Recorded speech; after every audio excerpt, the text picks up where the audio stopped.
우리가 이 수요예배 시간을 통해 요한복음을 우리가 살펴보고 있습니다. 우리는 흔히 마태, 마가, 누가 이 요한복음을 이 사복음서다라고 이야기를 합니다. 이 사복음서는 하나의 사건, 즉 예수 그리스도의 성육신과 또 그의 생애, 그리고 순환과 부활을 통해 이루어진 예수 그리스도의 구속 사역을 입체적으로 보여주는 성경이 이 마태, 마가, 누가, 요한 이 사복음서입니다. 만약에 예수님에 대한 이야기를 복음서 하나로 이야기한다면 우리는 예수님에 대해서 이 단편적인 모습만 우리는 보게 될 것입니다. 그런데 이 네 명의 저자가 예수님에 대해서 기록함으로 인해 우리는 예수님의 이 다양한 모습들을 우리가 접하게 되는 겁니다. 하지만 예수님에 대한 내용들을 담고 있지만 이 사복음서는 각각의 독특한 관점을 가지고 기록을 합니다. 마태는 예수가 구약에 예언된 그 메시아임을 강조합니다. 그래서 마태복음은 이 족보로부터 시작이 됩니다. 왜냐하면 구약에서 예언한 메시아는 아브라함과 다윗의 후손으로 와야 합니다. 많은 사람이 이 사람이 메시아라고 하지만 그 사람이 아브라함과 다윗의 후손이 아니면 그 사람은 메시아가 될 수가 없습니다. 그래서 구약은 계속해서 메시아는 아브라함과 다윗의 혈통을 통해 오신다라는 것이죠. 그래서 마태는 이 예수님께서 아브라함과 다윗의 혈통을 타고 나셨다라는 것을 밝히기 위해 이 족보를 제시하는 겁니다. 이에 반해 마가는 예수님께서 하나님의 종으로 오신 분임을 강조합니다. 그래서 마가는 족보를 이야기하지 않습니다. 그 대신에 바로 예수님의 사역부터 시작을 합니다. 그리고 누가는 예수님의 인자, 즉 예수님은 사람의 아들이라는 측면을 강조합니다. 그래서 인류의 조상인 아브라함에게까지 거슬러 올라가는 족보를 제시를 합니다. 그래서 최초의 인간이 아담이지 않습니까? 그래서 아담에게까지 올라가는 족보를 이야기하죠. 그래서 마태의 족보와 누가의 족보는 약간의 차이가 있습니다. 하지만 요한은 예수께서 제2의 성자 하나님으로 절대 신성을 가지고 계신 분임을 강조를 합니다. 그래서 요한은 아담에게까지 올라가는 것이 아니라 요한은 태초에까지 올라가게 되죠. 그래서 만유를 초월하고 계셨던 그 예수님에 대해서 이야기합니다. 그 사실을 우리 요한복음 한번 읽어볼까요? 요한복음 1장 1절에서 3절입니다. 즉 요한복음이 시작되는 그 부분에 대해서 요한은 예수님에 대해 이렇게 이야기합니다. 요한복음 1장 1절에서 3절입니다. 함께 봅니다. 태초에 말씀이 계시니라. 이 말씀이 하나님과 함께 계셨으니 이 말씀은 곧 하나님이시니라. 그가 태초에 하나님과 함께 계셨고 만물이 그로 말미암아 지은 바 되었으니 지은 것이 하나도 그가 없이는 된 것이 없느니라. 아멘. 여기에서 말씀은 하나님의 아들 예수 그리스도를 가리킵니다. 그리고 태초라는 말은 처음, 시작 등을 의미합니다. 즉 태초에 말씀이 계셨다라고 합니다. 이 말씀은 태초부터 예수님이 계셨다는 것이죠. 그리고 이 말씀은 곧 하나님이라고 합니다. 또한 만물이 그로 말미암아 지은 바 되었다라고 하죠. 이런 표현을 통해 우리가 알 수 있는 것은 예수님께서는 하나님이시라는 사실입니다. 즉 마태, 마가, 누가에서 다루지 아니한 예수, 그 예수는 하나님이라는 것이죠. 그래서 만물이 있기 전부터 성부 하나님과 함께 계셨던 성자 하나님이라는 것이죠. 다시 1절을 보면 계시니라 계셨으니라는 말이 나오는데 이 말을 헬라어 원문으로 번역하면 과거에도 계속해서 존재하였다라는 뜻입니다. 즉 예수님께서는 이 세상에 태어나기도 전에, 세계가 존재하기도 전에, 즉 영원 전부터 계속해서 계셨던 분이 바로 하나님의 아들, 즉 하나님이신 예수님이라는 것이죠. 요한이 복음 서두에서 예수님의 신적 본질을 이야기하는 이유가 있습니다. 이것이 전제되어야만 그분의 생애와 사역이 우리에게 의미가 있고 또 가치를 지니기 때문입니다. 이제 계속해서 예수님 이야기를 할 건데 그 예수님이 바로 창세전부터 계셨던 하나님이라는 것이죠. 그러니 그분이 이야기하는 그 말씀은 가치가 있고 그 말씀은 또 정확하고 위대하다라는 겁니다. 만약에 예수님의 신성이 부인된다면 그분의 십자가나 우리의 믿음은 여러분 아무 쓸모가 없게 됩니다. 그러므로 예수님께서 영원하신 하나님이시다라는 이 사실을 우리는 절대로 의심해서는 안 됩니다. 그리고 하나님이신 그분이 육신을 입고 이 땅에 오셔서 구속 사역을 완성하심으로 우리에게 구원의 길이 열렸다는 것도 우리는 잊어서는 안 됩니다. 이렇게 하나님이신 주님께서 말씀으로 이 땅에 오신 성자 하나님은 육신을 입은 후에도 계속해서 말씀을 통하여 진리를 깨닫고 또 말씀을 통하여 믿음이 회복되기를 원하셨습니다. 그래서 주님은 기적까지라도 말씀을 통하여 나타나게 하신 겁니다. 오늘 본문이 바로 그런 예라고 우리가 할 수가 있습니다. 이곳에 오시기에 앞서서 우리는 사마리아에서 일어났던 놀라운 부흥을 우리는 보았습니다. 사마리아에는 이적이나 기적은 없었습니다. 막 죽은 자가 살아나고 병자가 고쳐지는 그런 기적은 없었죠. 그런데 예수님은 말씀을 통하여 사마리아 사람들이 말씀의 능력을 체험하게 하고 하나님의 자녀가 되는 그런 부흥을 일으키십니다. 그래서 주님은 기뻐하셨죠. 왜냐하면 주님이 바라시는 모습이 바로 이런 모습이기 때문입니다. 즉 말씀을 통하여 주님을 알게 되고 그 말씀을 통하여 구원의 역사가 일어나는 것, 이게 바로 우리 주님이 원하시는 모습입니다. 여러분은 예수님께 어떤 기대를 하십니까? 여러분이 기도할 때 어떤 요구를 가장 많이 하십니까? 주님은 나에게 말씀으로 다가오시고 또 말씀으로 나를 위로해 주십니다. 그리고 나와 함께 해주시고 그리고 나에게 필요한 것이 있을 때 우리 주님은 우리의 문제들을 다 해결해 주십니다. 여러분은 이런 주님의 도우심을 기대하십니까? 아니면 어떤 기적과 같은 어떤 기적으로 다가오는 즉 눈에 보이는 그런 능력들을 여러분은 기대하십니까? 물론 초신자들에게는 이러한 능력과 기적으로 하나님은 접근하십니다. 그래서 그들에게 하나님을 알아가도록 하시죠. 그러나 하나님은 늘 그러지는 않습니다. 하나님께 나온 이후부터는 기적이나 표적만을 구하는 성도가 아니라 이제는 말씀을 사모하고 말씀을 통하여 하나님과 가까워지는 그런 성도로 자라기를 우리 하나님은 원하십니다. 저는 여러분이 기적을 통해 하나님의 능력을 체험하고 또 하나님께 순종하는 성도가 되기보다는 정말 말씀으로 하나님의 능력을 맛보고 하나님께 순종하는 그런 성도가 되기를 원합니다. 우리 주님이 바라시는 모습도 바로 이것입니다. 이렇게 되어야 믿음이 단단해지고 어떠한 상황 속에서도 그 믿음이 무너지지 않게 됩니다. 하지만 기적으로 세워진 믿음은 계속해서 기적을 원합니다. 그리고 기적이 계속되지 않으면 실망을 하게 되죠. 예수님이 이 땅에 오셨을 때 사람들이 그랬습니다. 그들은 주님에게 기적을 요구합니다.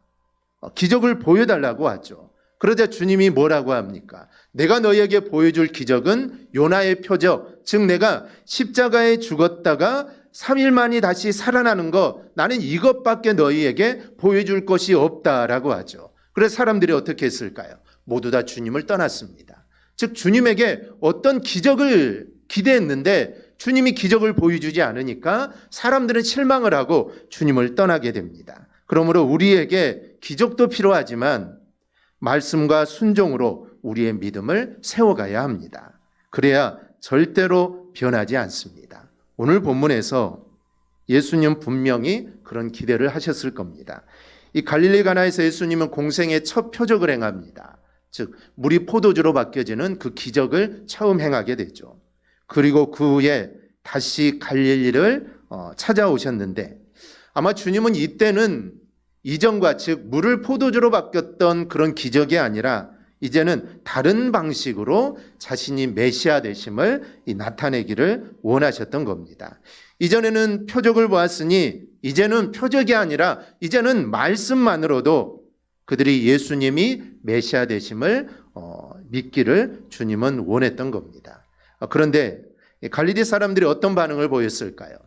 즉 그들은 물이 포도주로 변하는 기적을 체험한 사람도 있고 또 들었던 사람도 있을 겁니다. 그런데 주님이 다시 방문했는데 그들이 어떤 반응을 보였을까요? 오늘 말씀을 통해 이 갈릴리 사람들이 보인 반응, 그리고 예수님이 또 어떤 말씀을 하셨는지, 그리고 그들을 어떻게 구원해 주셨는지 여기에 대해서 함께 우리가 살펴보겠습니다. 먼저는 예수님의 고향 사람들은 예수님의 말씀을 신뢰하지 않았습니다.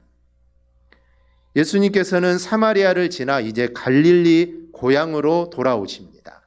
그리고 말씀하시기를 선지자가 고향에서는 높임을 받지 못한다라고 말씀합니다. 이 말씀을 하시기 전에 벌어진 일들은 정말 예수님께서 가장 원하시던 모습이었습니다. 그 모습이 사마리아에서 일어났던 것이죠. 복음의 상한 심령이 변화되고 그 변화된 자의 말씀을 듣고 모든 사람들이 예수님 앞에 나옵니다. 그리고 예수님의 말씀에 은혜를 받고 그들은 예수님에게 우리들과 함께 며칠간 좀 계속 있어달라고 하죠. 즉 계속 우리와 함께 있어서 계속해서 그 말씀을 좀 전해달라는 겁니다. 하지만 이런 감격스러운 장소를 떠나 이제 갈릴리 고향으로 가는 예수님의 마음은 무거웠습니다. 이 말씀에는 갈릴리 고향 사람들에 대한 안타까움이 배어 있는 말씀입니다. 예수님의 고향이니 아마 이 고향 사람들은 예수님에 대해 많이 알고 있을 것이고 예수님도 마찬가지죠. 이 고향 사람들에 대해서 얼마나 많이 알고 있겠습니까? 어렸을 때 자랐기 때문에 공생애를 시작하기 전까지 이 고향에서 자랐기 때문에 삼촌도 있고 이모도 있고 친척도 있고 아마 그 지역 모든 사람들을 서로 잘 알 겁니다. 전에도 그랬듯이 분명히 오늘 갈릴리 사람들은 예수님의 말씀에 귀를 기울이지 않을 것을 우리 주님은 아마 아셨을 겁니다. 그런데 예수님의 생각과는 달리 45절 말씀을 보면 마을 사람들이 예수님이 고향으로 마을에 도착할 쯤에 많은 사람들이 예수님을 영접을 합니다. 예수님은 고향 사람들이 자신을 영접하지 않고 배척할 줄 알았는데 이게 어떻게 된 일인지 고향 사람들이 모두 다 몰려 나와서 예수님을 막 영접하는 겁니다. 그런데 갈릴리 사람들이 예수님을 영접한 것은 예수님의 말씀과 예수님이 구주 되심 때문이 아니었습니다. 이들이 예수님을 영접한 이유는 45절 말씀대로입니다. 갈릴리인들이 그를 영접하니 이는 자기들도 명절에 갔다가 예수께서 명절 중 예루살렘에서 하신 모든 일을 보았음이었더라. 이 갈릴리 사람들이 명절에 예루살렘에 올라갔습니다. 올라갔겠죠. 명절에는 올라가야 되니까 올라갔는데 그곳에서 예수님이 하신 일을 보게 됩니다. 예수님이 하신 일은 아마 2장 13절 이하에 나온 말씀일 겁니다. 예수님이 성전 안에서 소와 양을 파는 자를 채찍으로 다 내어 쫓으시고 돈을 바꾸는 자들의 돈을 쏟고 상을 엎으시며 분노를 하십니다. 그 이유는 그 당시 종교 지도자들이 너무나 부패했기 때문입니다. 집에서부터 하나님께 제사를 드리기 위해 소를 가지고 옵니다. 근데 봐도 너무나 멀쩡합니다. 그런데 멀쩡한 소를 가져와도 흠이 있다라고 말을 합니다. 그래서 이거는 제사를 할 수 없다라는 것이죠. 그리고 성전 안에서 장사하는 사람들에게 사는 짐승으로만 제사를 드릴 수 있다라는 것이죠. 그런데 예수님께서 이들의 행위를 채찍으로 몰아내고 상을 엎으셨으니 아마 이 사람들이 보고 있는 사람들이 얼마나 이게 통쾌하겠습니까? 그러니 갈릴리 마을 사람들이 예수님이 온다고 하니 그를 영접하지 않을 수 없었던 것이죠. 그러나 문제는 이들이 예수님의 그런 행위만을 보았다는 겁니다. 그들은 예수님을 불의를 참지 못하는 어떤 청년으로 그리고 이스라엘을 위해 크게 쓰임받을 청년으로만 예수를 보았던 겁니다. 예수님이 이들에게 전하는 하나님의 나라의 복음, 영생의 진리에 대해 이들은 전혀 관심이 없습니다. 이들은 예수님께서 우리 마을에 오셔서 또 어떤 기적을 베풀까 이런 기대를 했던 것이죠. 즉 전에 물을 포도주로 바꾸었으니 이번에는 어떤 기적을 베풀까 그런 기대를 하고 있는 겁니다. 그런데 누가복음 4장을 보면 예수님이 공생애를 시작하기 전에 40일 금식을 하시죠.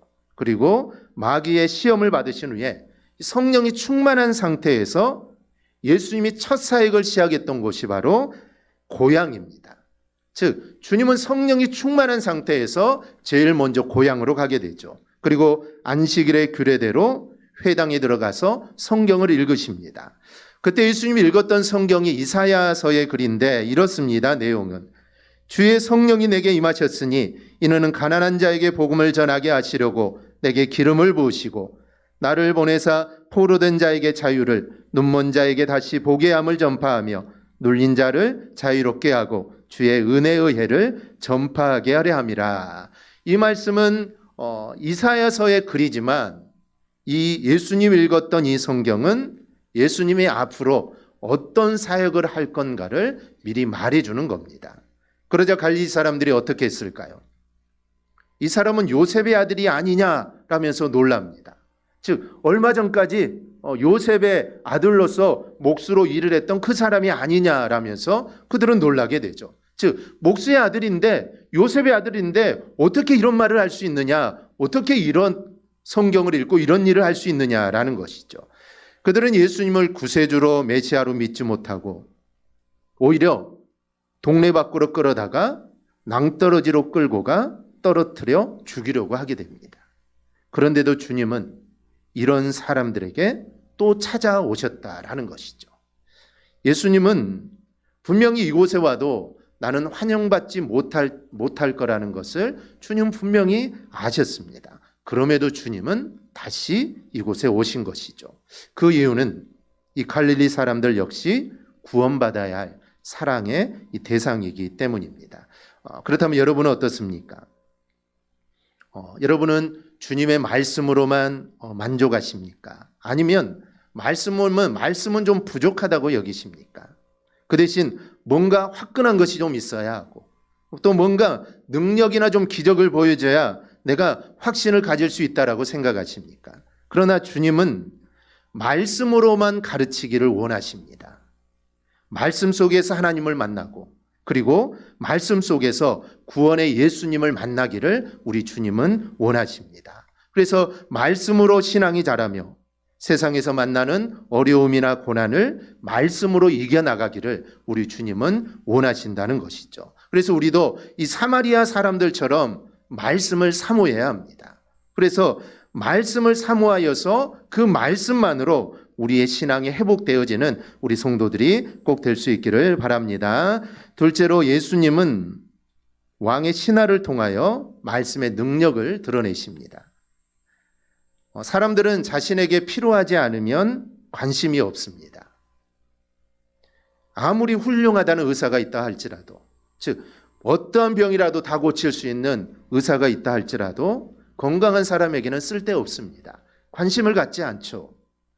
병원비를 받지 않는 병원이 있다고 해도 건강한 사람들에게는 쓸데없는 선행을 베푸는 것밖에 되지 않습니다. 그러나 아프게 되면 상황이 달라지죠. 아무리 돌팔이라고 해도 잘 본다고 한다면 아마 전 재산을 다 가져가서 그 사람에게 진찰을 받으려고 할 겁니다. 의료시설이 발달하지 못할 때에는 불치병에 걸렸는데 이 소똥을 구워 먹고 만약에 나았다고 한다면 아마 소똥도 찾아다닐 겁니다. 심지어는 아이를 출산하고 나서 버리는 이 태반도 구해다 먹으면 좋다니까 그것을 구하려고 애를 쓰는 사람들도 있었습니다. 우리가 이런 행위를 나쁘게 볼 것만은 아닙니다. 내가 만약에 암에 걸렸는데 만약에 똥을 끓여 먹어서 낫는다고 하면 안 먹을 사람이 어디가 있겠습니까? 죽어가는 사람 지푸라기대로 잡으라는 심정이 바로 이런 겁니다. 본문에 이런 사람이 나옵니다. 왕의 신하라고 있는데 이 사람은 전에 예수님께서 갈릴리에서 기적을 베풀었을 때 그때는 오지 않았던 사람입니다. 왜냐하면 그때는 관심이 없었기 때문이죠. 아무리 놀라운 이적인들 자신과 무슨 상관이 있겠습니까? 또 왕의 신하이니 이 무엇이 부족하겠습니까? 그런데 아들이 이제 죽어가니까 이제는 찾아오지 않을 수 없었던 것이죠. 사실 왕의 신하이니 무엇인들 안 해보았겠습니까? 용하다는 의사, 또 잘 듣는다는 약도 아마 다 써봤을 겁니다. 그러나 그 모든 것을 해봐도 듣지 않았고 결국 아들은 죽어가고 있습니다. 그러니 아버지의 마음이 얼마나 아프겠습니까? 그런데 얼마 전에 가나에서 포도주의 기적을 일으켰던 그분, 그때는 관심이 없어서 거들떠보지도 않았고 생각하지도 않았던 그분, 그리고 기적을 일으키면서 돌아다니고 있던 그분이 다시 가나에 온다는 겁니다. 그러니 이 사람의 마음이 어떻겠습니까? 전에는 관심이 없었지만 이제는 만사대쳐 놓고 달려올 겁니다. 그러나 사실 이 사람이 예수님께 찾아온다는 것은 그리 간단한 문제가 아닙니다. 이 사람의 직업이 왕의 신하라는 것이죠. 그 당시 갈릴리 지역의 통치자는 헤롯 안티파스였습니다. 그런데 헤롯은 백성들을 혼란스럽게 여기는 독립운동가나 이 선지자 같은 사람들을 가장 싫어했습니다. 그런데 그 선지자를 가장 싫어하는 왕의 신하가 그 선지자인 예수를 만나러 간다는 거, 이거는 쉬운 일이 아니죠. 만약에 만나러 갔다라는 소식이 들리게 되면 아마 옷을 벗거나 아마 목이 달아날 수도 있습니다. 그런데도 이 아이는 예수님께 오게 됩니다. 그리고 아들의 병을 고쳐달라고 요청을 하죠. 그런데 우리는 이 신하에게서 아들의 병 고침에는 아무것도 찾아볼 수 없다는 점입니다. 지금 이 신하의 관심은 오직 아들의 병 고침을 받는 것뿐입니다. 이것만을 이 신하는 원했던 것이죠. 예수님에 관한 믿음, 즉 예수님이 어떤 분이고 예수님이 어떤 일을 행하고 예수님 메시아라는 이런 사실에는 전혀 관심이 없습니다. 오직 병 고침에만 관심이 있죠. 예수님이 이 사실을 48절에서 이렇게 말씀합니다. 예수께서 이르시되 너희는 표적과 기사를 보지 못하면 도무지 믿지 아니하리라. 즉 아들의 병을 고쳐달라는 이 하인에게 예수님은 너희에게는 도무지 신앙이라고는 없구나라고 그를 책망하는 겁니다. 예수님이라면 고칠 수 있을 거라는 믿음보다는 돌팔이라도 의지할 수 없는 절실함 때문에 왔다라는 것이죠. 그래서 예수님께서는 이 신하의 믿음을 보시기 위해서 멀리 있는 집에 아들이 낳았다라고 말을 합니다. 이 신하는 아직은 믿음이 없습니다. 주님이 고쳐줄 거라는 그런 기대는 있지만 이 주님이 메시아이고 주님을 향한 믿음은 없죠. 그냥 아들의 병을 고침받기 위해 나온 겁니다. 그런데 주님이 아들이 낳았다는 것이죠. 눈으로 확인할 수도 없습니다. 누구에게 물어볼 수도 없는 상황이죠. 사실 신하는 이곳으로 오면서 예수님을 자기 집으로 모셔갈 심산이었습니다. 그래서 49절에 보면 주여 내 아이가 죽기 전에 내려오소서. 즉 주님을 모시고 가서 주님을 통해서 이 아들을 치료해 주기를 신하는 바랬던 것이죠. 그런데 주님께서 따라 나선 것이 아니라 아들이 낳았다는 것입니다. 그러니 이제 이것을 어찌하겠습니까? 눈으로 보았다면 아들이 낳았다면 갈 텐데 이게 아들이 낳은 것인지 아직 병으로 있는 것인지 확인을 할 수가 없습니다. 여러분 이때 필요한 게 뭘까요? 이때 필요한 게 바로 믿음입니다.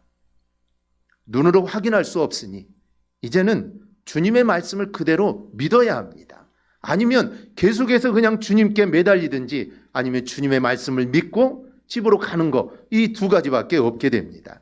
오늘 주님은 그것을 바라고 계신 것이죠. 즉 기적이 아니라 내가 가서 너의 아들에게 내가 안수를 해서 그 아들을 치료하는 것이 아니라 말씀이면 된다는 믿음을 가지라라는 것입니다. 오늘 주님은 이 신하에게 그것을 기대한 것이죠. 예수님의 말씀은 가마력 있는 연설이나 설교가 아닙니다. 요한복음 전체가 강조하는 것은 예수님의 말씀은 그 자체가 생명이라는 겁니다. 주님의 말씀을 믿기만 하면 구원을 얻습니다. 다른 게 필요하지 않죠. 어떤 기적이 필요한 게 아닙니다. 어떤 기적을 체험해야 구원을 얻는 게 아니라 그 말씀을 믿기만 하면 구원을 받습니다. 주님의 말씀이 선포되기만 하여도 죽은 자가 살아나는 기적이 일어납니다. 이 아이는 결국 주님의 말씀을 믿게 됩니다. 그리고 믿는 순간 아들의 병이 낫게 됩니다. 그리고 그는 이 사실을 돌아가면서 확인을 하게 되죠. 말씀의 능력을 믿은 그의 믿음은 아들의 병을 고친 것뿐만 아니라 자신과 가족까지 구원하는 놀라운 능력이 됩니다. 53절은 그의 아버지가 예수께서 내 아들이 살아있다 말씀하신 그때인 줄 알고 자기와 그 온 집안이 다 믿으니라고 합니다. 여러분, 주님의 말씀 안에 생명이 있고 여러분 능력이 있습니다. 그분이 말씀하시면 죽은 자가 살아납니다. 야이로의 딸이 살아났고 나인성 과부의 아들이 살아났고 또 나사로가 살아났습니다. 주님이 어떠한 행동을 한 게 아닙니다. 이 말씀으로 죽은 자를 살려냈다는 것이죠. 여기서 우리가 주의 말씀을 사모하여서 듣고 또 그 말씀을 전파해야 할 이유가 여기에 있습니다. 주의 말씀을 들을 때 죄와 허물로 죽었던 영혼이 살아납니다. 즉 거듭남의 역사가 일어나는 것입니다. 그러므로 주의 말씀을 여러분 사모하십시오. 그리고 주의 말씀을 읽고 듣기에 우리는 열심을 내야 합니다.